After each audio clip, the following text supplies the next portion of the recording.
E aí, pessoal? Bom, tudo definido, tudo prontinho, tudo certinho? Bom, a gente vai para a nossa sessão de preparo, dos preparos dentais, né?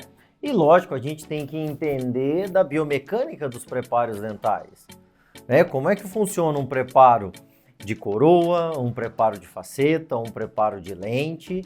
Então, conceitos básicos de biomecânica dos preparos tem que estar muito aceso na nossa mente, na nossa cabeça. E quando a gente fala de preparos dentais, é muito importante a gente entender um pouquinho da evolução, porque antigamente ou antes, os preparos, ou a grande maioria dos preparos, seja em dentes vitais ou não vitais, eram o que a gente chama de planejamento convencional, aonde o que guiava o preparo era o quê? A broca, né? Olha, penetra 2 milímetros com a broca, 3 milímetros, um diâmetro da broca, enfim, tudo era baseado em preparo de broca.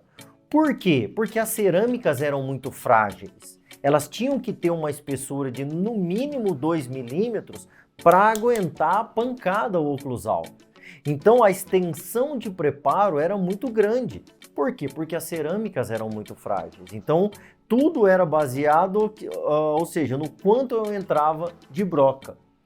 Ou seja, em dentes vitais, assim, lógico, esse caso foi indicado para o paciente fazer uma orto, mas ele não quis.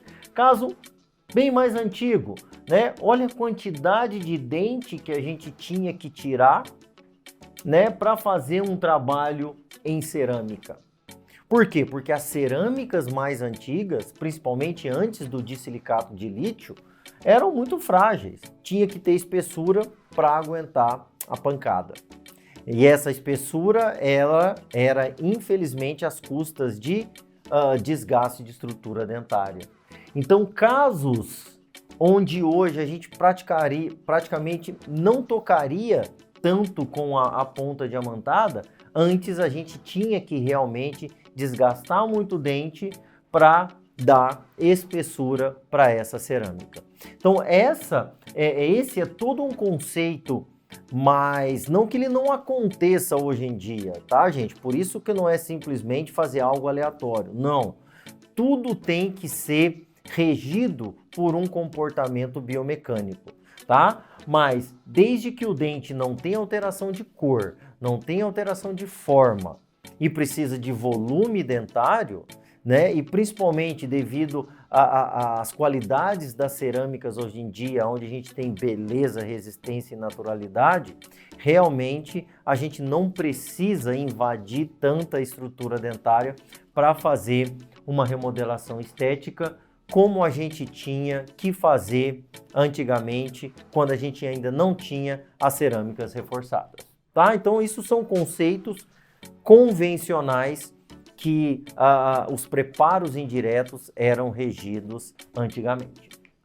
Bom, pessoal, e hoje em dia, né, cada vez mais, os preparos modernos indiretos, eles são baseados na onde? Nas nossas guias de desgaste que o ceramista já mandou para a gente ou que a gente mesmo fez em cima do enceramento diagnóstico, tá? E como é que é esse planejamento moderno? Ou seja, a gente faz todo o planejamento reverso, olha, todo o planejamento reverso, e com os guias de desgaste ou de preparo dentário, veja bem, nós colocamos sobre o dente natural ou sobre o modelo original.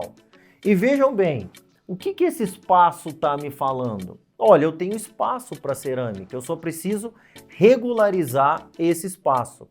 E uma vez mais, desde que o dente não tenha alteração de cor e não tenha alteração de forma, por que eu tenho que preparar dente, que reduzir dente para adicionar? Sendo que as cerâmicas hoje em dia elas têm resistência. Então esse é o conceito moderno, tá? Ou seja, se o enceramento diagnóstico e a simulação restauradora me mostraram que sim, aquele espaço e aquele volume é necessário, eu não preciso reduzir estrutura dentária. Então, pessoal, vamos aqui, olha esse caso que interessante. O paciente chegou para reabilitação estética. dentes sem alteração de cor, sem alteração de forma e que necessitam de volume. Primeira coisa, então, um modelo de gesso bem feito. Em cima desse modelo, um enceramento aditivo, olha, necessita de volume. Olha aqui que legal, olha, adição de cera. Bom, em cima dessa adição, faz toda uma muralha em silicone. E olha aqui essa muralha em cima do caso original. Esse espaço está me mostrando que, olha, tem espaço para porcelana. Eu preciso de volume. E se o paciente necessita de volume e não tem a alteração de cor, por que eu vou reduzir dente? E a própria simulação está me falando isso aqui, olha. Então eu vou adequar essa estrutura dentária do paciente, baseado na simulação, tá? E na minha guia de desgaste. E não simplesmente sair preparando o dente em uma determinada espessura, muitas vezes não necessária. E olha aqui que interessante esse caso, olha, de planejamento reverso. E o que a muralha está me mostrando? Olha aqui, ó, nesse canino eu vou ter que preparar mais, olha, falta espaço aqui, falta espaço, aqui falta espaço, aqui falta espaço, aqui falta espaço.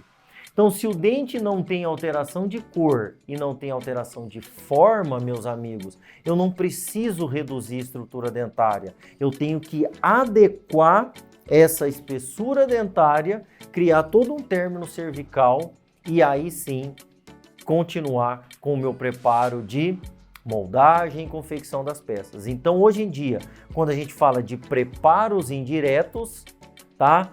Tudo se baseia no meu projeto, no meu enceramento e não nas minhas guias de desgaste, para que essa redução não seja aleatória e muito menos excessiva.